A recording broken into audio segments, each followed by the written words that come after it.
Deuces Deuces, wild motherfuckers! brother love. I brought another Reno Flash here, Chad Belding. Hey, Reno guys are always welcome on the show. Chad, bienvenidos a Deuces Wild, bitch. Gracias mucho, Mr. Burnsy. Hey, Where so are you we're guys?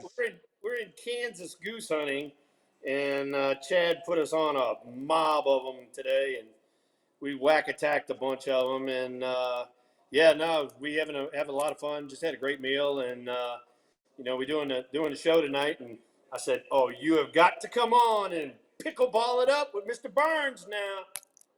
Yeah, so Chad, tell me about your pickleball experience. We've gone back and forth. I know you said you want to try to get some games in. It hasn't happened yet, but when did you pick up pickleball, dude? 2 years ago, and I love it. I'm addicted. I've never played doubles. I actually, being totally transparent, don't even know the rules of doubles, but I love the cardio part and the athletic part of singles, and I fell in love with it, man. I'm watching Tyson McGruffin. I'm watching pros. I'm trying to get better at it. I kind of play ambidextrous. Don't have much of a backhand, but just do what I can to keep the ball in play and keep the other guy running. But I love it. I can't wait to play with you. And Chad, you got a podcast too, right?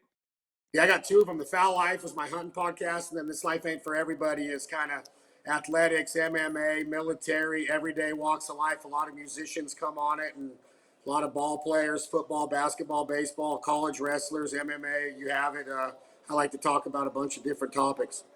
And then as far as his podcast goes and his hunting show goes, he's in season 18 now. So old crusty veteran here, and does a great job. Not only being the host of the show, putting everybody on birds and stuff like that, but also being a great representative of the sport.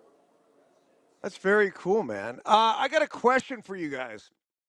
So I saw this clip on social media the other day where these guys were out and they were duck hunting or goose hunting, I don't, whatever season it is, right? And they're out there and just doing what they do. And here comes this middle-aged white woman.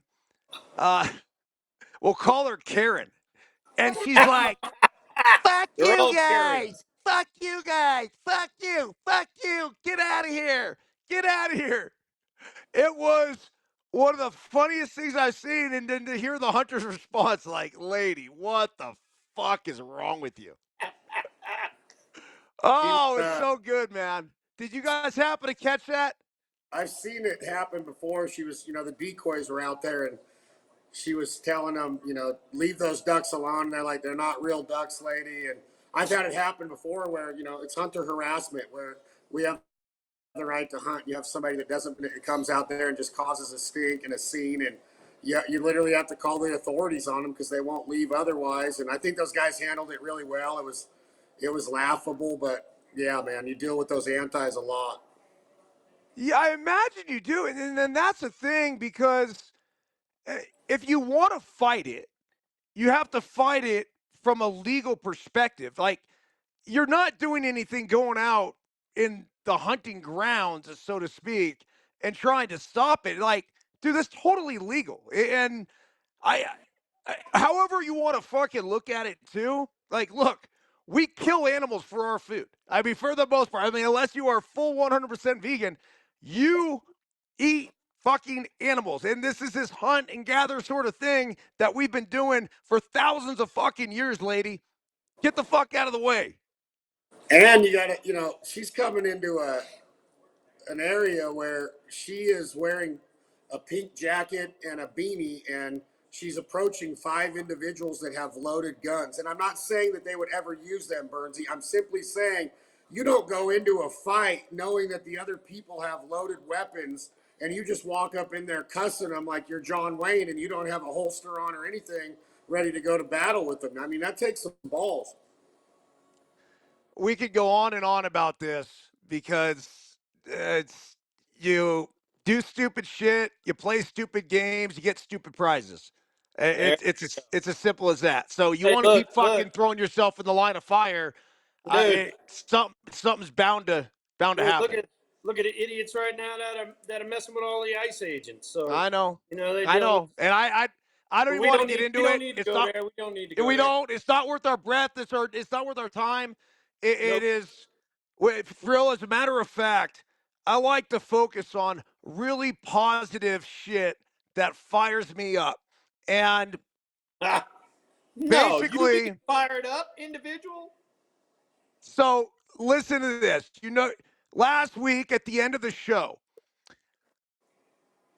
I read a letter that had been written to No Filter Network about a couple that had gone to Houston to the autograph signing, uh, which you were there.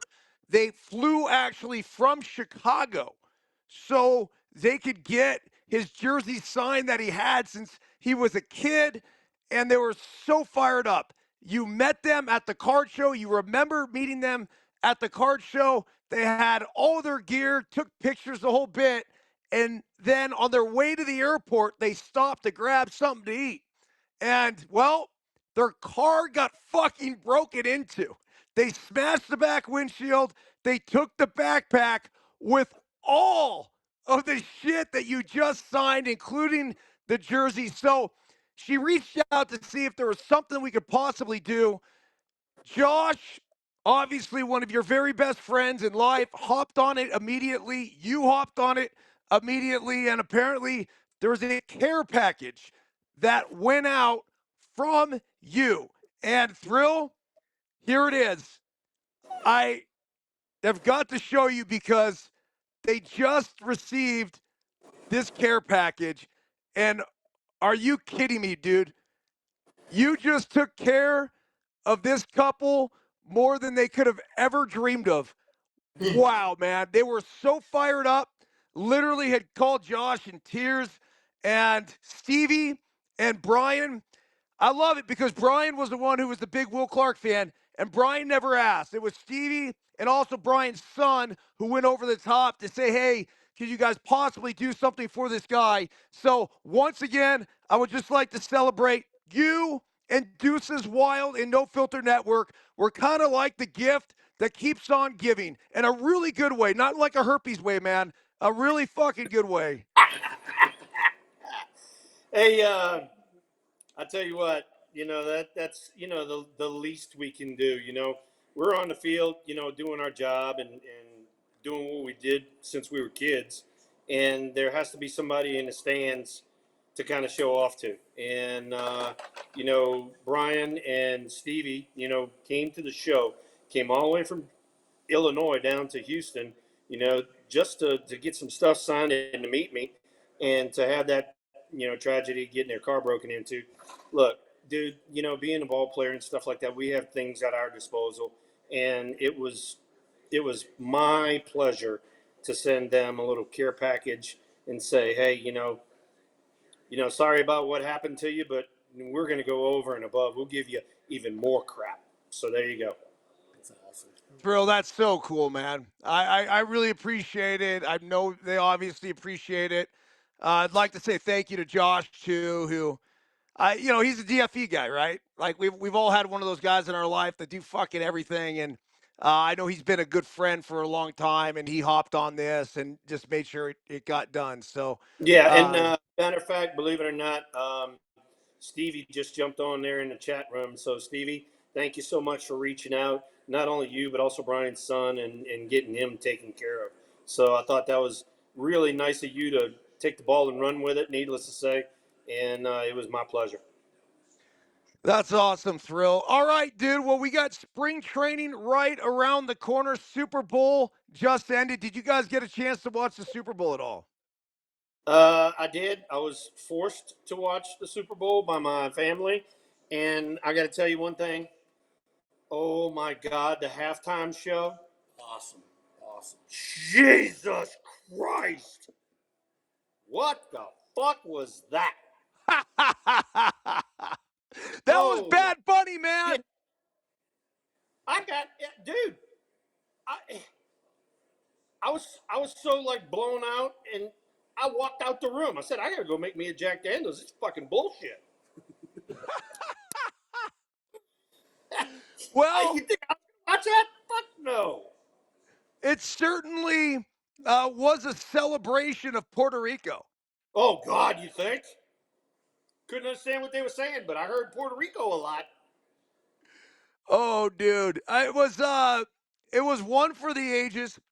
I do think he did tie it all in pretty well at the end when he's like, "God bless America, God bless Puerto Rico, Venezuela, La República Dominicana," and on and on and on and on. Uh, President Trump, though, Thrill, didn't necessarily appreciate it at all, and he had some harsh words for Bad Bunny.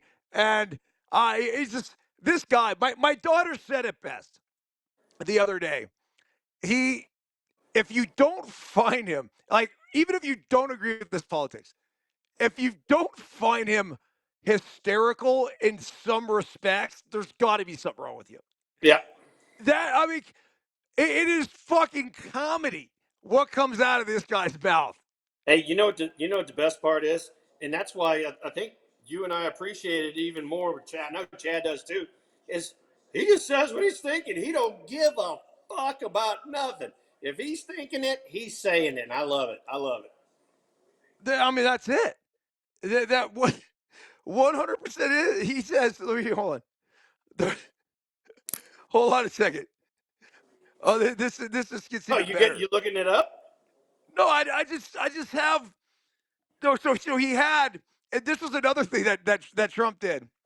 All right, so when conflict meets competition, Trump's immigration agenda Royals opening days of the Winter Olympics. So this was a whole nother topic, but basically it said there's obviously not a lot going on. So this is one of the athletes that says there's obviously a lot going on that I'm not the biggest fan of, and he's talking about America. And I think a lot of people aren't.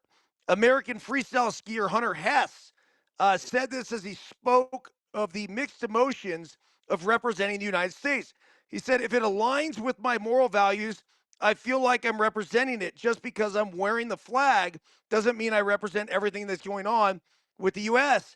That prompted a fast response from Trump, who said on social media that Hess was, quote, a real loser who shouldn't have tried out for the team. Very hard to root for someone like this. Once again, says what he feels. So I Oh, love I I mean, love it. I can't get enough of this guy. I Yeah. really can't. I mean, we're gonna look back upon it. Eventually, like Trump's gonna be gone, and Oh. I'm like, we're gonna look back upon this and be like, dude, what the fuck did we just live through? Like, how how did this? It's a world of authenticity. I'll tell you that.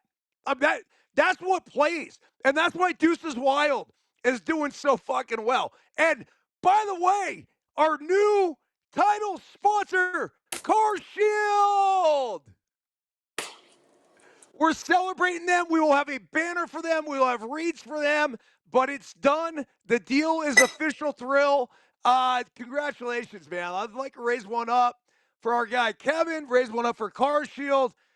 We really appreciate the support, and it allows us to continue to do what we do, and we love doing what we do. And just thank you, and just keep the lights on here at Deuces Wild and No Filter Network. All right, so two things. First off, Kev, thanks at Car Shield. Second off, I'm actually a customer now because I got my son's vehicle under the Car Shield umbrella. So thank you. And then, I'm always talking about it, but now Chad's sitting next to me. Chad is represented by my favorite alcohol, Yuck Danielle, our Cajun brother, and Chad brings it on about a gallon, so that's why I keep him close. I'm like, hey, dude, I might need another bottle here and there. So Might have to get Trill a couple we might bottles. have to have maybe a second sponsor, with the hookup with Chad and his Jack Daniels connections. We might need car insurance / alcohol. Well, we obviously have room for any alcohol sponsor What here the at No fuck? Filter Drink and Network. drive. Hell yeah, I'm in the country. Let's go. Oh shit! I don't know about that, Thrill, but I'll tell. I mean, if you guys are out in the backwoods on private property, you get to do whatever the fuck you want to do. Well, that's what we are doing. No, Thank you you. gotta stay safe. You gotta stay safe. Yeah. Oh, Well, he's no, gonna no, no, be. no, no. Hey, hey, He's hey. gonna be. I He's don't know gonna be about my this. straight man tonight. That's Bar- bullshit. Chad, we got to. Barstool.com.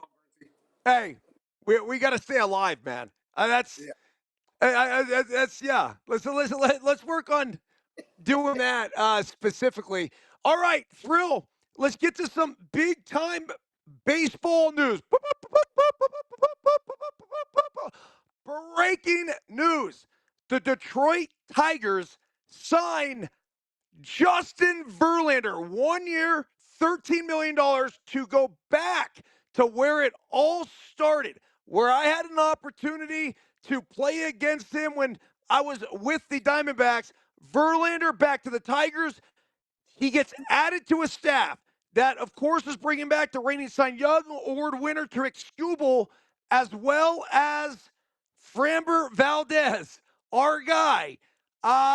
Your thoughts on Verlander going back to the Tigers and potentially what this means for an up and coming team that could be really, really good in 2026? Yeah, no, I mean, this team right here was dominating kind of the central, their division, and you know, it kind of at the end was, you got Scooble and who else, and then Verlander goes back to the scene of where it all began, and instead of doing like some of these guys are doing, I'll come back to Tigers for one day and retire as a Tiger. He's like, nah. He said, I'll sign me a 1 year deal, and I'm going to try to go out there and compete and get us some W's so that we can get to the World Series. And then, you and I had talked about Valdez. I mean, he was arguably the number one free agent pitcher on the market, and the Tigers go get him. So, in essence, besides Scooble, and Verlander and Valdez, I mean, you got top three right there in your rotation, and you free up a lot of time to go work on your offense and your bullpen. Yeah, that's the truth, man.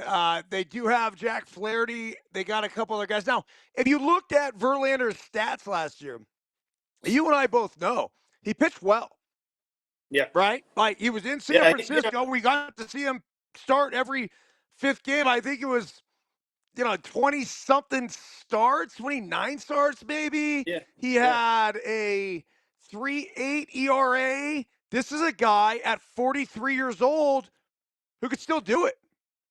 yeah. I mean, he did a good job last year. We just didn't score no runs for him, and I mean that's Nothing.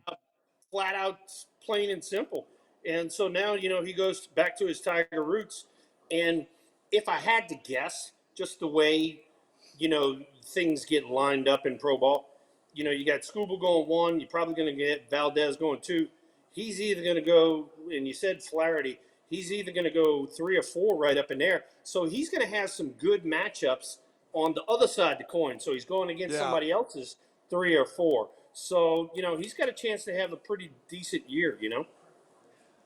It's interesting because you look at one common denominator of all of these guys, and it's actually AJ Hinch, a guy that was my recruiting host at Stanford, somebody who certainly was a big influence in my baseball career. I played against him when I went to UCLA. Then I ended up playing with him in Sacramento when I was with the A's.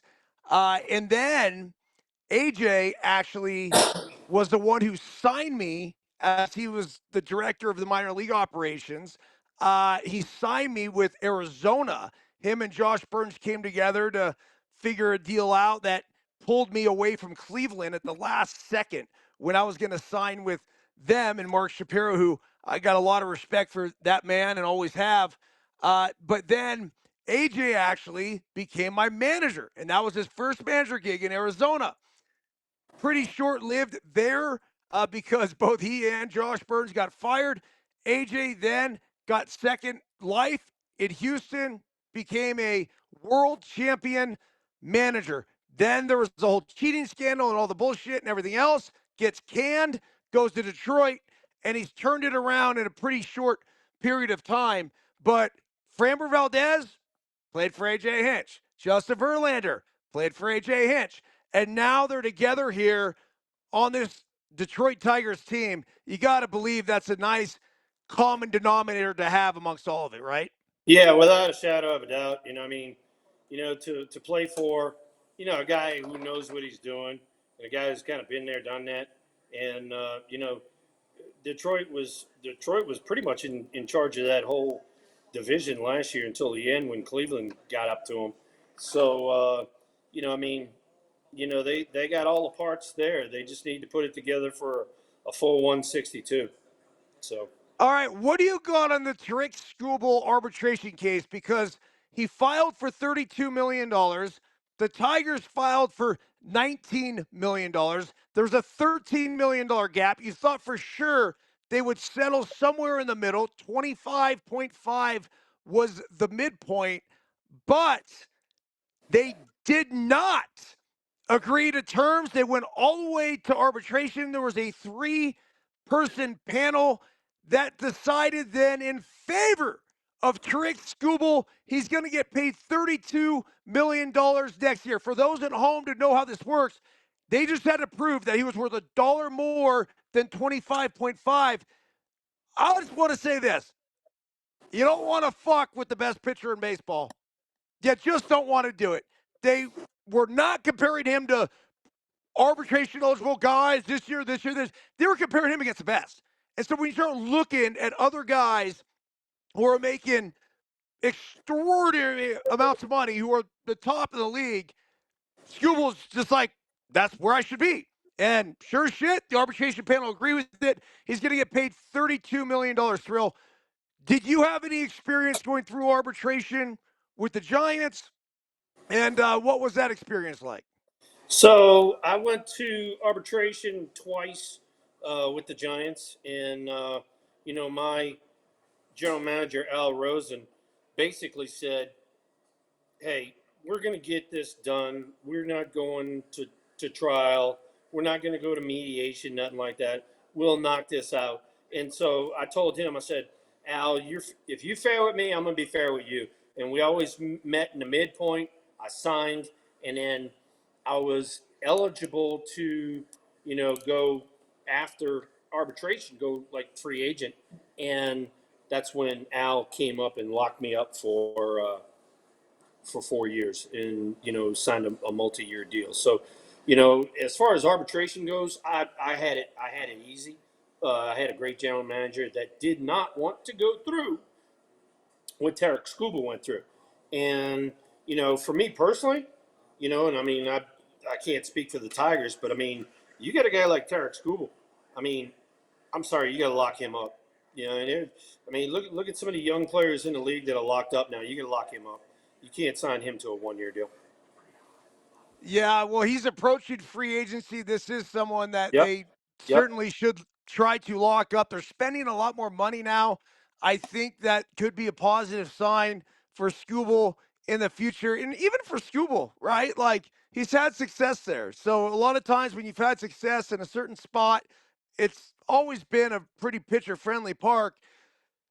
I don't know how much I'd want to mess with it. That said, this guy's set to make hundreds Oh, of he's gonna. millions of dollars Yeah, going he's forward. he's gonna he's gonna break the bank.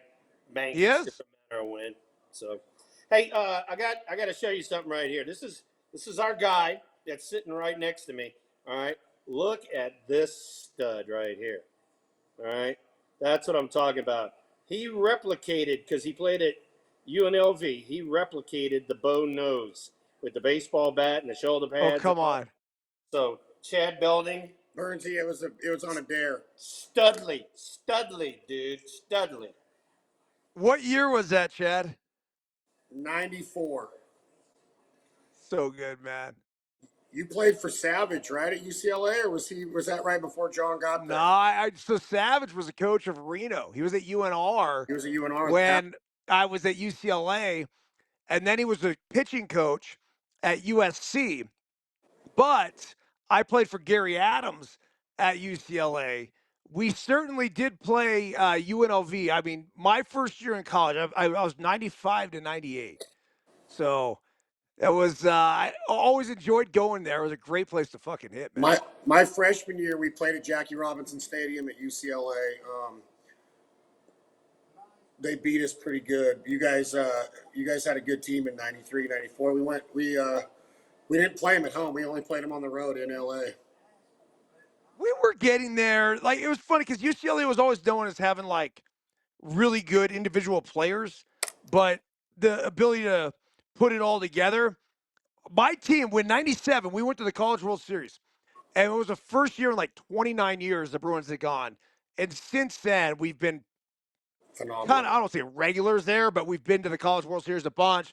Won our first national championship. I think it was 2013. That was when I was on the field with the boys celebrating. What a cool experience. And then now this year, I know in one of the publications, they're ranked as the number one team in the country ahead of LSU, who's basically fielding a professional fucking baseball team because all those motherfuckers are getting paid. Yeah. Yeah. No, you're right. You're right. You played with Conce, right? When I was at UNLV, he was the Golden Spikes. He was at Fullerton, and At Fullerton, he played was the against Kotze, yeah. Yeah, he was He was the man, dude. One of the greatest college baseball players in the history of the sport. he was like the show of Tawny back then, man. He was pitching, he was hitting bombs, he raked, he was awesome. Yeah, Yep. that's exactly it. He was closing games and hitting 500 and just I played with him in Oakland too. So fundamentally sound. It's funny. I would have never guessed he would have been a manager. I would. You look at him, you talk to him, super baseball smart, right? But I don't know. I just thought he'd get done and he'd ride off into the sunset, made enough money with his super hot supermodel wife, Jamie, and I thought You know, that was it, right? And then no, it was like when I heard he was first coaching, I'm like, really? Huh? I don't know. I just thought he would go live the San Diego life, Del Mar, Rancho Santa Fe, whatever. Just go live that life and do that thing, and raise kids, and he's been in the trenches, and I respect that about him. I respect it a lot, and so still keep in contact with him. Obviously, being right down the street here in Sacramento now. Well, that's good. Hey, while we got talking, I don't know why this just came to me, but there's an umpire school, and it got started by one of the umpires in my era was Harry Wendelstedt, and then it got passed down when Harry passed away. It got passed down to his son Hunter Wendelstedt, and they ran an umpire school. And I couldn't even tell you where it was, but I just know that all the umpires went there, got taught how to do this, taught how to do that. Well, now, believe it or not, Major League Baseball, in their infinite doofism, they're trying to get involved with the umpires. They're going to run the conditioning program of the umpires and all that. It's bad enough that they're trying to do away with the umpires as it is because they're trying to do this electronic strike bullshit. But now, they forced this Wendelstadt family basically out of their business. So it's a kind of an end of an era of 50 years of all the umpires going to this school and once again our commissioners finding ways to fuck up the sport. So I mean, to Hunter Wendelstadt and his family, and then all the umpires, that attended that school, man, I'm so sorry that they're doing that to y'all. did Angel Hernandez attend that school? That's a good question. I don't know. On My that man, note, Angel. on that note, Woo! boys, I mean, That's $80 average. I'd like to Make raise a one up and pour some out for Hunter Wendelstadt and the baseball school, the long-lived baseball school. And so we're gonna raise one up. We'll pour a little out, Little love, and little then we're love. gonna put him to bed. Ready? There you go. Buenos noches, because Yeah. the new era of robot umpires has finally fucking arrived, Oh, and I God. couldn't be happier. There you go. Hey, So this is a he's all great move pissed off by because the ball MLB. that was that far off the plate that got called a strike. He's all pissed off because he knows it's not a strike. Okay, Yeah, it's I'm been still that way. pissed about that. I know you're I pissed about it. I wasn't buying Angel Hernandez drinks in the fucking bar and getting calls, man. I didn't get that opportunity, Thrill. You did. Yep. Hey, while we're talking about this too, and I know they this had been done every year and I think that they're trying to do it again. Is MLB always does like an exhibition game in Cooperstown, and they used to do it all the time. And we showed up. We had an exhibition game. I think it was against the Twins, and out of that exhibition game in Cooperstown, I happened to meet one of my idols and arguably the greatest ever. So here's a little shot from right there. Ted Williams. That would Ted, be Ted Williams. Ted Sweet Swinging Lefty Williams. This is in Cooperstown, New York, before the game, and got a few different looks for Mr. Ted right there. And so, What did he say to you? oh my God, the one thing he said was, believe it or not, he said, "Hey, when you make perfect contact, can you smell that burning of the leather?" And I go, "Mr. Ted, you're on another level there, dude. You're on another level, you know." But he gave me some really good advice. I only had a chance to spend a little bit of time with him there, and then one other time in my career I met him, and just a super gentleman. Did you He read his had book to when have you were in college? appreciated your swing, huh, Thrill? Yeah, well, He and had to have I said told something him, about it, like, yo, like, greatness recognizes greatness, something along those lines. Did he give you anything like that? I mean, you no. were the sweetest swinging fucking left-hander batter. You and Ken Griffey Jr. I mean, it's just flip a coin. Well, and here's the thing. I did tell him when I saw him that I learned his swing secondhand. And Chad even mentioned it just now. He said, "Did you read his book?" I go, "Oh, yeah, I read his book." But then on top of that, the guy that taught me how to swing a baseball bat when I was in high school, he was in AAA with the Red Sox, and he was a student of Ted Williams. So I learned all of Ted's theories secondhand. Really? Who was that? Barry Butera was his name. He was Wade Boggs' roommate, and in his own right, he was a AAA batting champion. So he could swing a baseball bat. And when he went to spring training, he specifically worked with Ted a few times, and he passed that knowledge down to me. Is there anybody that you tried to model your swing after? Not really. I was paying more attention to Barry, and I was paying more attention to being focused on using the middle of the field because up until that point in my career, I was a bail and whale guy. I got the hell out of Dodge, and I was hooking shit 8 miles foul and all that sort of stuff. Now I could hit the crap out of it, but some would be homers, some would be foul. And so Barry backed me off the plate, closed me up a little bit, got me going more towards the middle of the field, which is what Ted believed in, and the rest kind of was history. And you had some insane opposite field power. There were balls that you would hit that you think, oh, it's a fly ball to left field. I remember specifically one in Philadelphia Yeah. that was hit, and then all of a sudden, it's fucking away gone. You know which one I'm talking about? Yeah, that was a grand slam.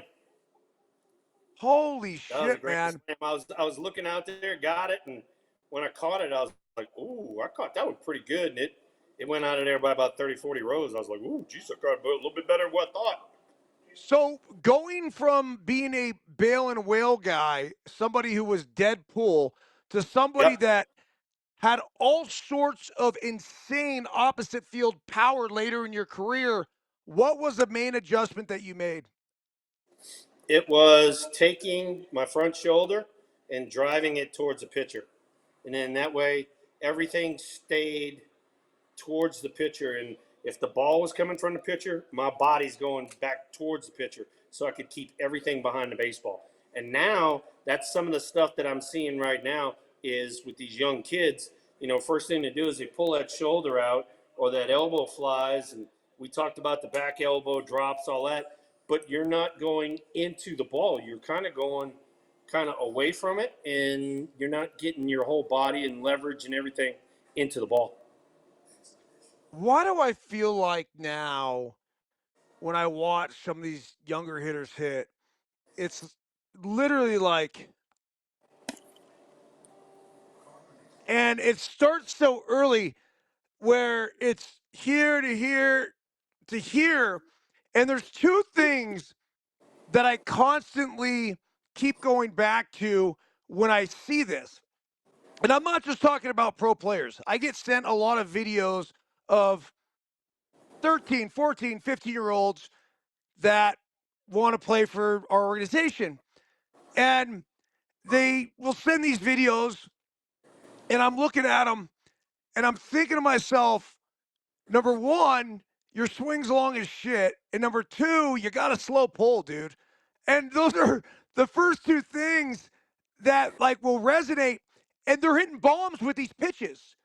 But it's almost like there's this cheat code to run into a ball and potentially hit a bomb if you're strong.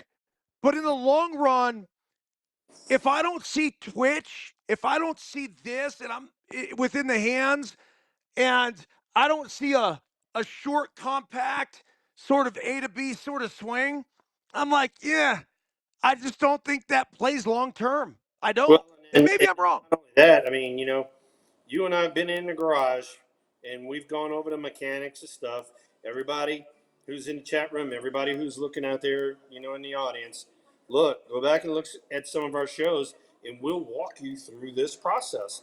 We'll walk you through why we go into the ball, why we catch the ball out in front instead of back up on us, and why your front elbow, your front shoulder stays down, why you get a full hip turn.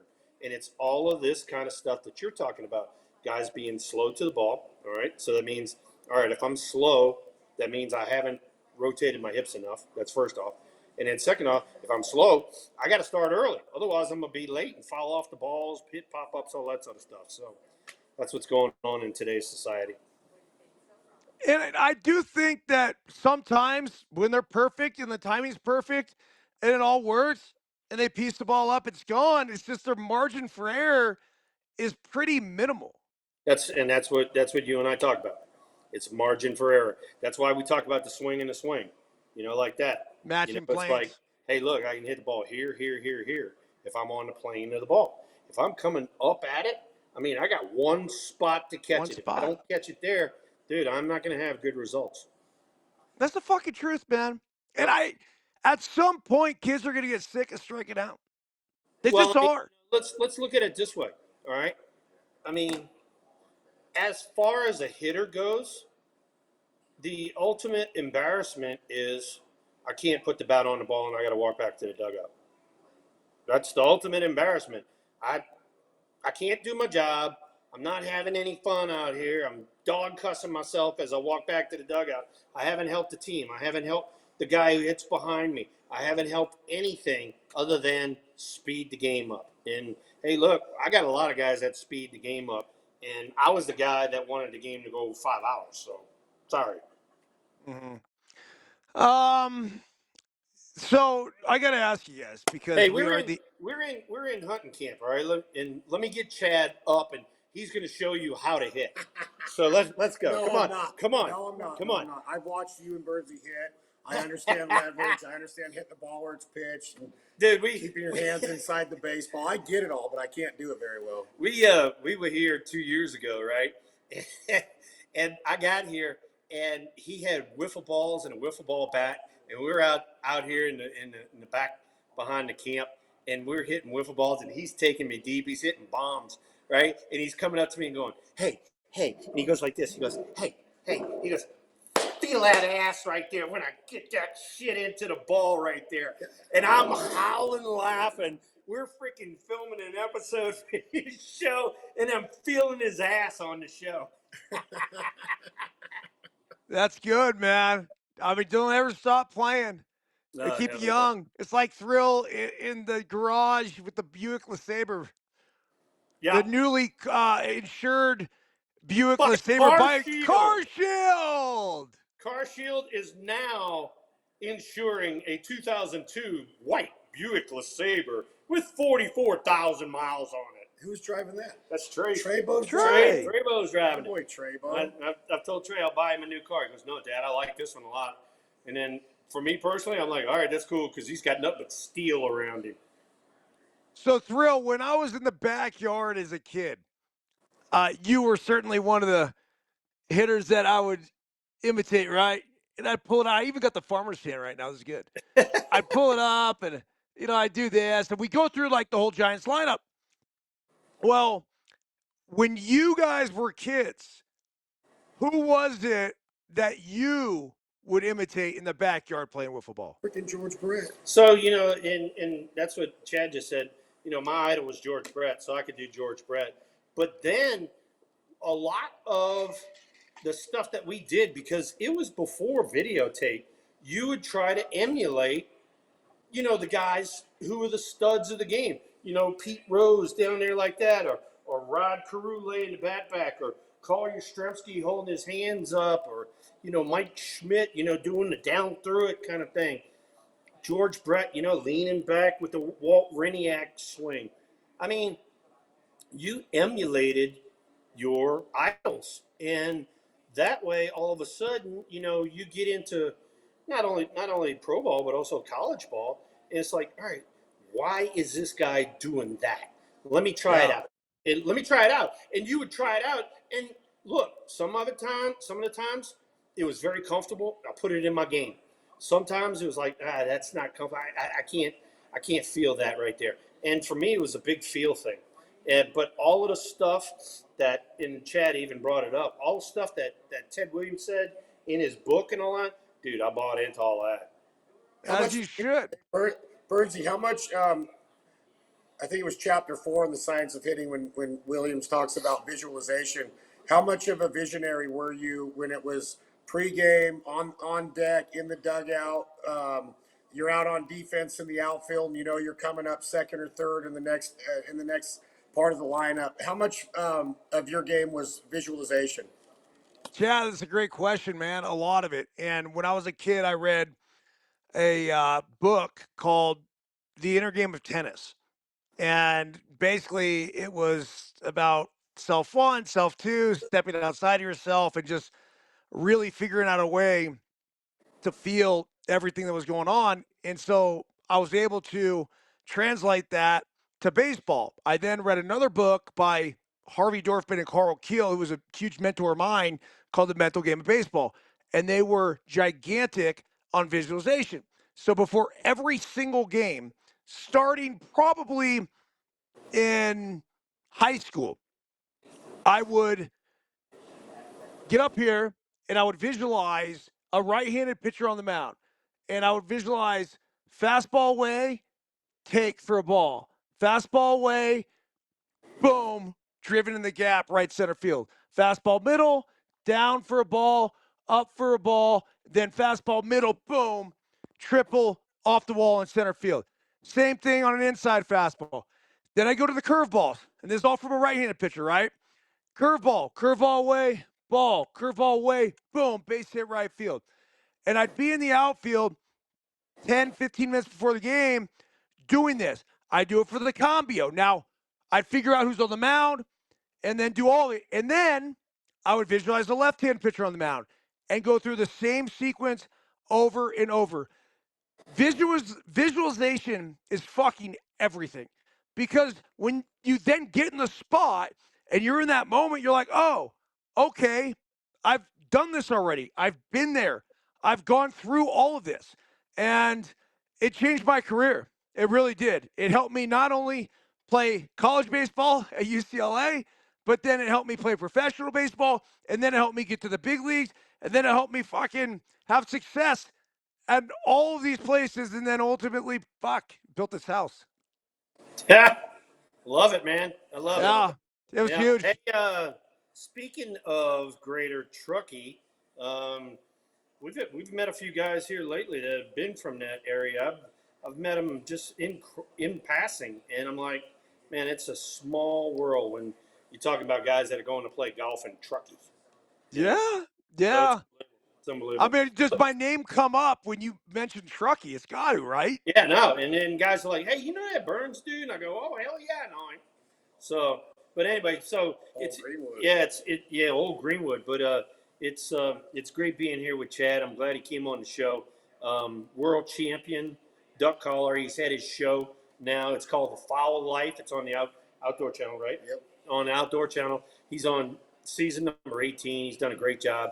world champion caller. Dude, he can do stuff with a duck and goose when they just boom, they just bank and come right in. And Well, we hold had on a that. second. Let's hear some of these calls. Like, Oh my how do you do God! it? You got any with Look, you? look at the guy right here, Chad, doing duck call. You got any with you?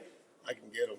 All right. Hey, Byrnesy, what you were talking about on visualization, working in the hunting industry like I do, I always talk about having a canvas out in front of me and being able to throw my oils or my paints at it and create a masterpiece of a hunt like we did this morning. And I visualize everything from the birds approaching us to our decoy spread to our hide to my dog to our calling to our shooting to everything that goes into it. And then once that bird comes in and I call the shot and my dog's bringing it back to me, like you talked about in the very beginning of our discussion of us hunting for our food, my mind automatically goes to the recipe and I start to visualize what I'm going to do with that protein substance to feed that bounty to my friends and family. So that visualization carries me all the way through to that end of the hunt, to where every time I see that blank canvas, and that's, I was nowhere near the talent level of you and Trill when it came to baseball, but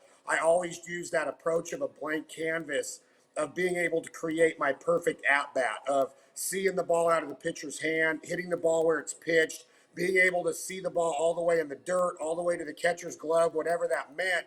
I always use that approach of a blank canvas out in front of me and me being able to paint that perfect picture of the at bat, the perfect hunt, or whatever I was trying to accomplish in the entrepreneurial spirit, my business life, my fatherhood, my raising of my daughter, watching her mature as a top level volleyball player. And it's all about that canvas and creating that masterpiece. So when I was hearing you, what you were doing in the outfield, it brought back a lot of reminiscent and memories of how I use my visualization. So kudos to you on that. Yeah, man. It's really everything. And you're right. Like, the world is our oyster if we're able to, like, what we put out in the world, what we project in the world. It's funny because I think there's guys like you and me that intentionally get after it in that respect.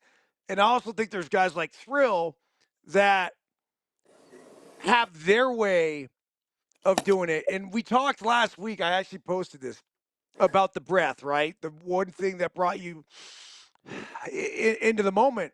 We But talked about last week, like taking a deep breath and how that like calmed you down and brought yeah, you to the moment and able to focus and stuff like that.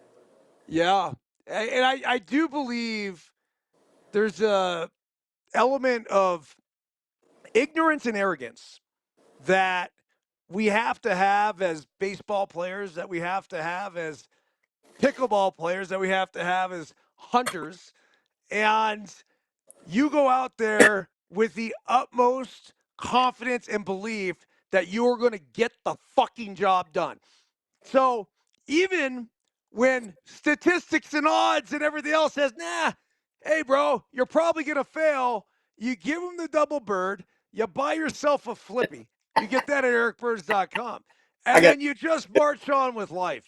He's got a necklace, both of them doing him the double I like bird. it. So, All right, so, what do you got? What do you got there, Chad?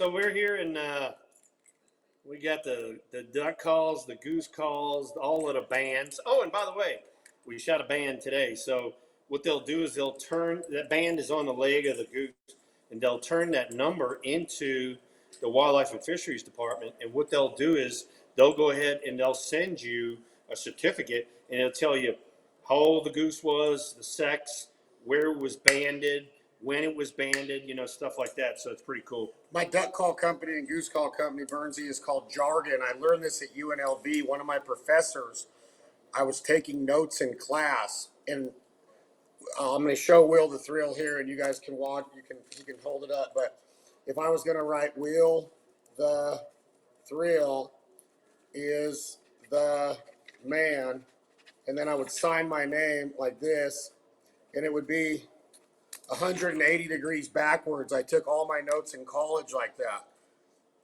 And I just wrote that real fast.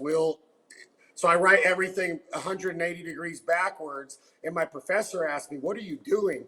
So he started talking to me. He's like, man, you baseball players, you're arrogant. You're out there talking your jargon. And that word jargon has stuck with me through my whole life. So we named our duck call company Jargon, which is the specialized vocabulary amongst a group of people to where baseball players don't talk like basketball players or surgeons don't talk like fighter pilots, you know. So everybody's got this distinguished level of vocabulary that they speak where that they're the people understand that intimacy or that socialization, whatever they're doing through their vocabulary when they're discussing. So jargon was meant to be able to really socialize, verbalize, and discuss things with wild animals. So this is a Canada goose call that we hunted today in Kansas.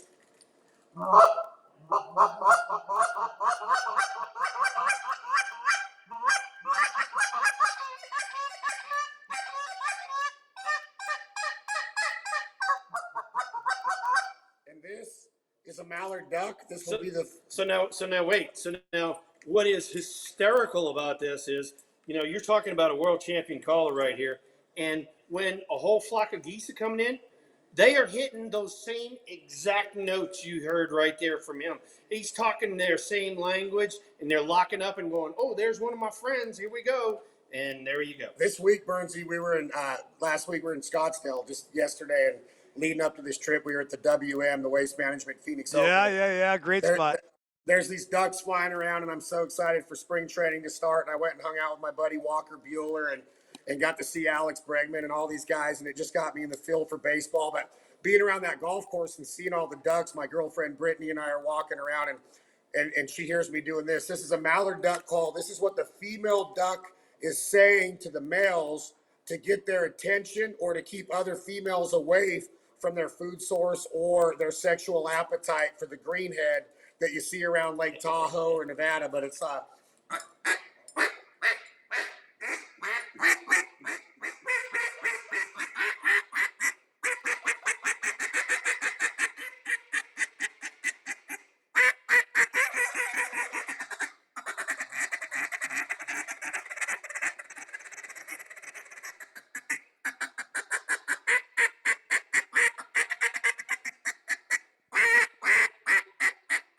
there you go, Bernsey. So he is the man, all right? And what I'm going to do is I'll make sure you get a duck call like that, okay? And when Tara starts acting up, you just... There it is. Like that, there it is. reel her back into the flock. Oh, fuck, man. That's so good. So you've studied these, Chad, huh? See, Tara? I bring you into the show every time. As she should be. Tara, by the way, well, first of all, let me finish. Did you study those noises? You listen to them at night? Yes. Is that it? That's how you've gotten to this level of being a world champion duck caller?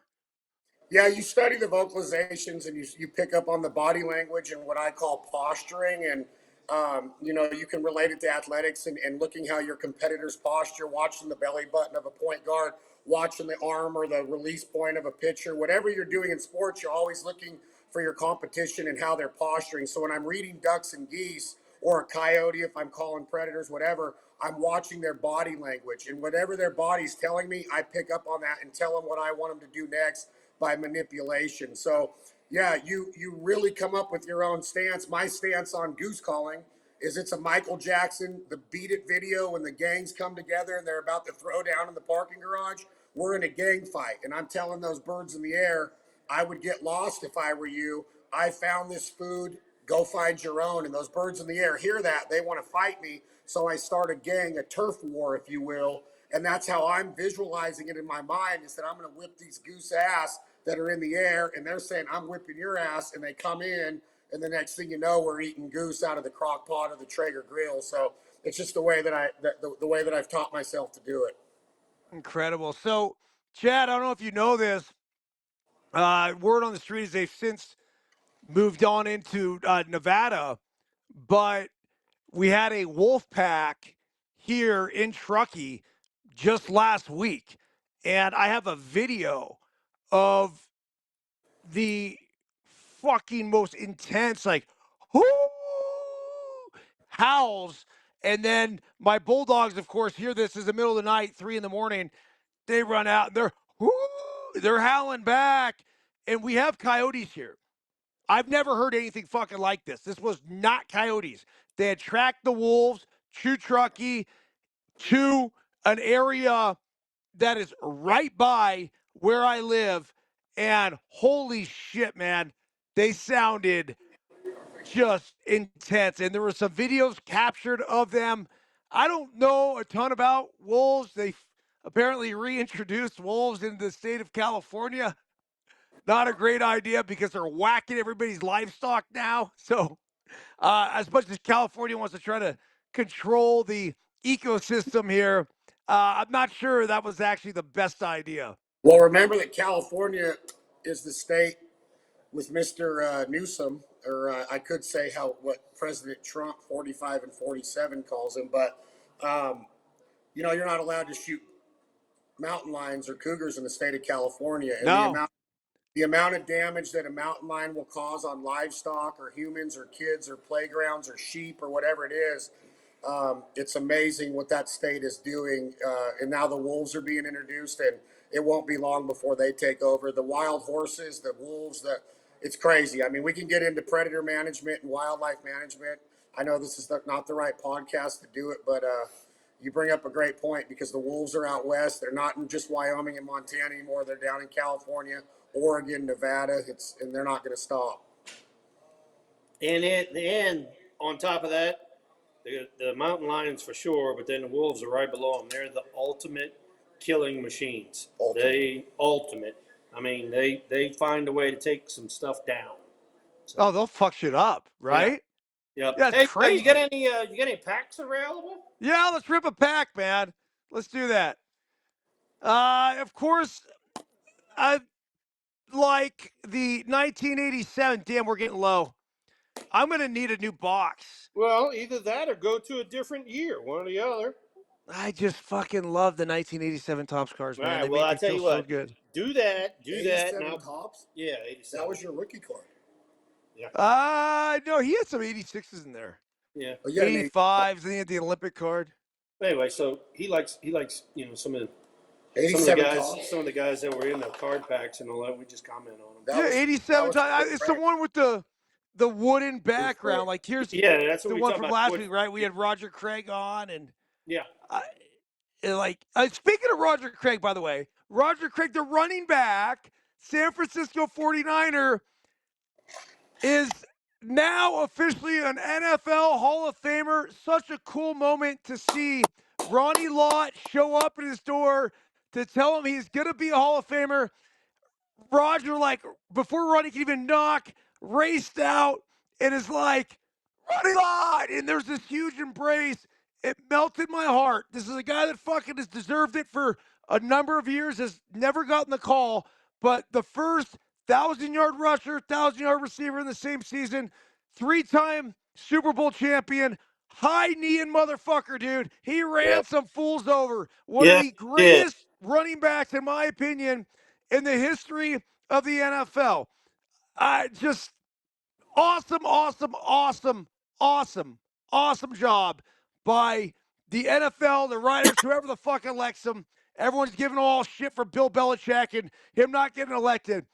Roger Craig, my man, congratulations. Well deserved. Congratulations, Roger. That's awesome. 33. That's awesome. 33, baby. All right, Chad here. This is 40-year-old gum. And it goes in my mouth every time. 40-year-old gum. Don't eat the gum, Virgie. Don't. Oh, he did it. Oh, God. He did it. Stop out. Yeah, I know. Go find the garbage can and spit in it. Nah, I'm putting it back. Oh, God. Hey, Byrnesy, what year and pack was the Billy Ripken fuckface card in? That's a little trivia for you. Go. It was Fleer. Yep. No. And it was, man. Let's say Fleer 89? I'm going to say, I asked that question without having validity, but I'm going to say it was 88 Fleer with the pinstripes. Dude, I have it around here. I have a bunch it's actually, yeah. Look, dude, I have an Emmy Award, that's fallen back here. How is this even possible? Look at this. This thing was just like dangling back there. It's a real fucking Emmy Award. Dude, Isn't that's that awesome. cool? That's awesome. But I only say that because I have the fuckface card floating around here. Is it? Oh yeah, it's in the You back. Hold on. It's you on the know ground, dude. my guy just checked and you were right. It's 89 Flair. Oh shit. You nailed it. There it is. The greatest card of all time. Let me see it. Move it to the other side of the screen. Keep going, keep going. Oh, Right there there, it there it is. What a card. There What it a is. card. Yep, 89 Flair with the pinstripes. It's 89 Flair. And Card- don't think he didn't set that whole thing up because he knew that they were coming to take picture, and he had that bat specifically. Oh, he knew exactly what the fuck was going on, man. Because then he rotated it to where you could read it perfectly. So that whole thing was a setup. Oh, Billy Ripken, you bastard. And you know, look, that's a funny motherfucker. He always has yeah, been. he I is. work with him at MLB. He told me the story behind it, and he actually wrote fuckface on the bat because he had like two of the same bats, and basically he didn't want to take that bat to home plate with him because it was like a 40-ounce bat, right? It was a lot heavier bat than his other bat. So he's like, so I don't make the same mistake, that's it. Now, this right here, look at that shit-eating grin, man. I don't care what Billy says. He knew exactly what the fuck he was doing. Yes, he did. You ain't kidding. And I played with him in Texas, and as Chad said, he's a funny son of a bitch. I enjoyed the shit out of him. Oh, he is. And I'll tell you what. So when I was a kid, I worked at Molina's Deli. I made $3.75 an hour. And then I left Molina's Deli to work at Chevron. And I made, I want to say, just about $5 an hour, probably a little bit more. And I saved all of that money to pay like $200 for this fucking Billy Ripken card back in the day. And hey, I don't give a shit. You can tell me all about card values and this and that and whatever. This is the greatest card in the history of sports cards ever. I agree 100%. There you go. And I'd buy it over and over and over and over and over and over again with all of my Molina's Deli and fucking Chevron money, man. Hey, do you have any 89 Upper Deck Griffies? I do. I have like a lot of the Griffey rookie cards. I don't have the PSA 10s, right? Like there's a couple of those Griffey cards that are huge value. The problem is they overproduce the cards, right? So the cards, in these years were just basically kind of throwaways because unless you have a PSA 10. And I go back, I look at a lot of the cards, like by Ricky Henderson, I think it's 1980 tops. And it's it's a little off center like most of them are. But if you get a PSA 10 Ricky Henderson, those are the ones that cha-ching. But I do have a very nice collection. I will say that. More than anything, what are cards supposed to do? They're supposed to make you feel good. All right, Yeah. let's get to it. Okay, Thrill. This is a guy that I imagine you faced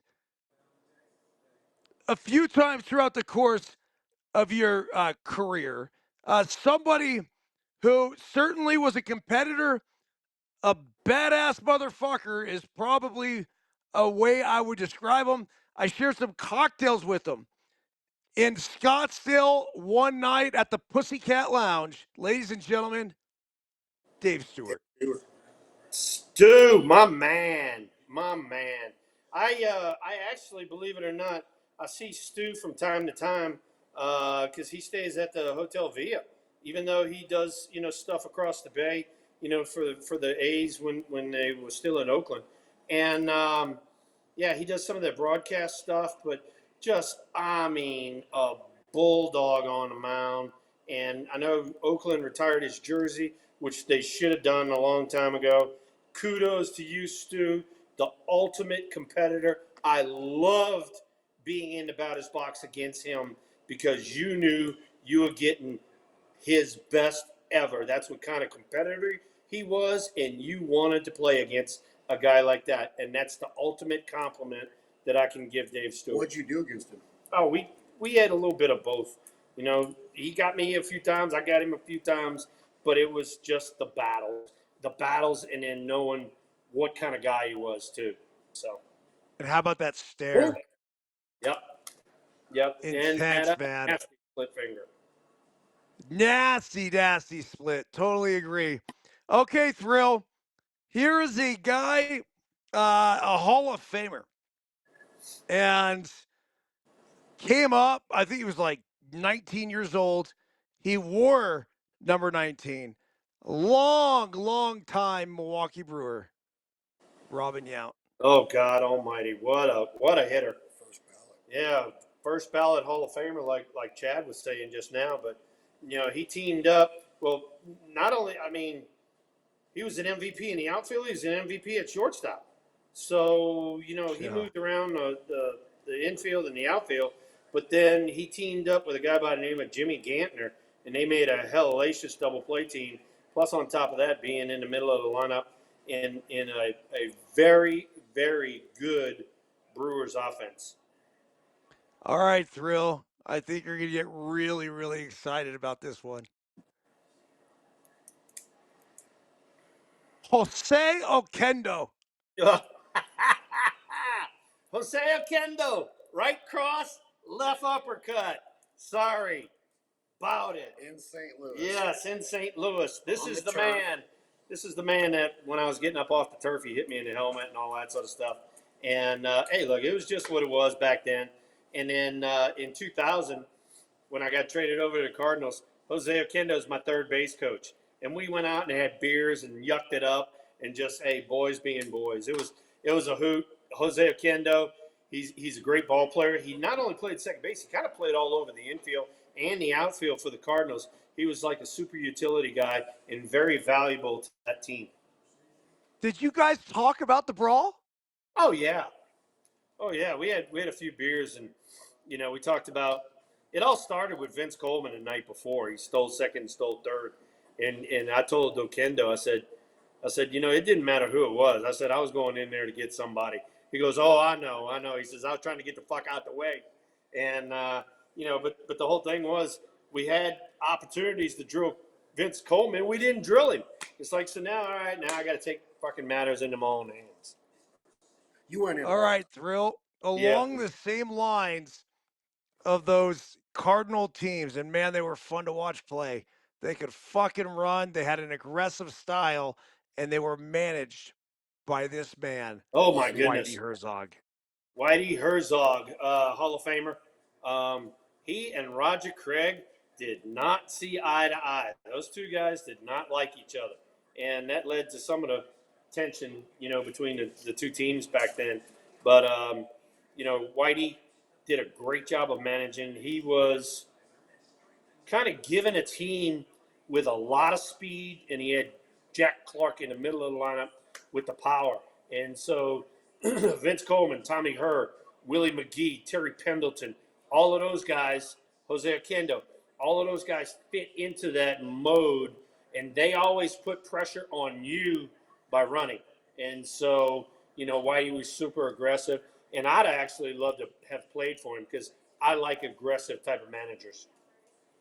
Totally agree. Hey, Okay, hey, Burns, tell real me. quick, Burns, I got a quick question. One of the things I hear people talk about is that players have changed in the game of baseball. I hear Will talk about it all the time. Have managers changed from who you just mentioned, Earl Weaver, all Billy Martin? I mean, are managers able to keep their edge and do what they once did in Major League Baseball, or are they prohibited from going that extra mile of, for lack of better terms, fighting for their team like the managers we just talked about did so often?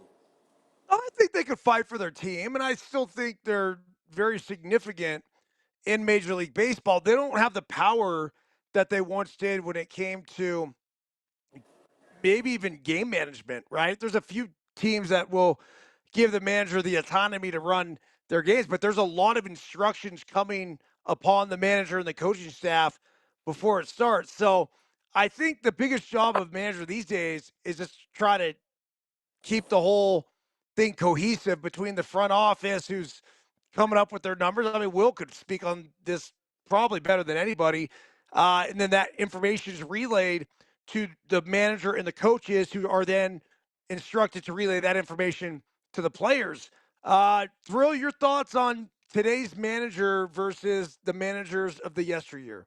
Yeah, I mean, like you said, and like Chad was talking about, the days of like complete total autonomy, they're kind of gone. I mean, you're getting some of the analytics and some of the other yahoos in your ear all the time. It's like, hey, you ain't been there, done that. I've been there, done that, and I know that's why some of the managers who still should be in the game are not in the game is because they were being told what to do by flunkies who don't know. And so, the game has definitely changed from a managerial standpoint. Another thing, too, was, you know, if something went on the field, baseball took care of its own. And you were able to do what you need to do to make sure that you protected your players. Now you can't do that anymore. You get warnings, and if somebody throws even close to somebody, somebody gets a heave ho, and so there's a lot of shit that's changed in the game. Yeah, it's interesting because you think back to the Billy Martins, you think back to the Earl Weavers, you think back to the Whitey Herzogs, the Roger Craigs. It just was different. And those guys seem to be a lot more impactful than the managers are today. Um, I do think one of the reasons why the Dodgers have had success, though, is that Dave Roberts has done a really good job with Bob Guerin, who's his bench coach. I played for Bob. He was one of the best managers, if not the best manager I ever played for. In the big leagues, he's probably a better bench coach, Yeah, right? Like you and I giving you talked the about that. numbers, the info, Yeah, and everything else. And then Dave's the perfect, I yeah, just call him a figurehead. I'm not sure if that's fair, but he's the perfect guy because he's got a lot of that politician in him where he'll deal with the front office, he'll deal with the players, he'll deal with the media, and he'll say and do a lot of the right things. And then ultimately, when you have a good right hand man, you got Alexander Hamilton on your side, and he's helping you in these situations just to at least make the right decision. It's fucking huge. And yeah, they figured it out in LA. They literally, there's no other way to fucking put it, back-to-back World Series champions, yep, and it wasn't given. They had to earn that shit. They had to do it with, in a lot of ways, a depleted pitching staff. They had to do it fucking coming from behind. They had to do it in all sorts of ways, shapes, and forms, but they fucking done did it, and they're gonna go for a three-peat this year. yeah. No, agreed. And Dave's done a great job of mixing old school and new school, but you know, that new school thing, where it's all analytics, that's not going to cut it. You still need a little gut instinct. You need a little observation. You need a little bit trusting what's on your insides as opposed to trusting numbers. And those days, hopefully, are kind of behind us. And now you're mixing in a little old school baseball with a little new school analytic type stuff. All right, guys, I got 2 minutes. Is there anything else you guys want to get off your chest? I got to get downstairs. I'm starving. I told the family I'd be down by 7:30, my time. Anything else you guys want to get into before we say buenos noches?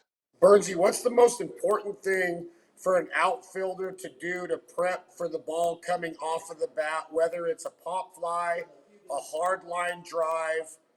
What is the number one thing an outfielder is thinking as the ball is released from the pitcher and approaches the hitting zone to get ready to make a defensive play? Prep step. Stay on your toes. Say it again. Prep step. Prep So, step, right? As the pitcher's releasing the ball and the ball's crossing home plate, we're here on our toes because it immediately puts us on our toes. We're able to read, okay, it's hit to my right. Okay, it's hit to my left. Okay, it's hit a line drive right at me. Let me create depth. Get on your toes too, because when you're running and all of a sudden that ball's going like this on you, guess what? You're not on your fucking toes. You're running, the ball stays whew, perfectly flat like that, da, da, da, da, da, head still, you're on your toes. When you're on your heels, it's, and that ball's doing. oh yeah, So talk about there you that. go. Kids at home, I number like one thing, good prep answer. step, stay on the toes. There you Good go. answer. All right, Thrill. You got anything else for us? You know what? Thanks for turning the schedule around. I was able to make tonight work. Next week I'm out for sure. The following week I'll definitely see you. So thanks for making this work, and thanks to Chad being on the show. Yeah.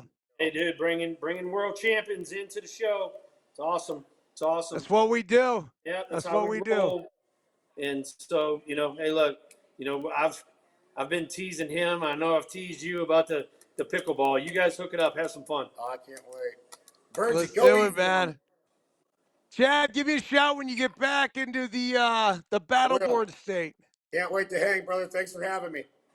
All right, dudes. Hey, everyone have a good night. And Chad, here's a special send-off for you, buddy. See ya!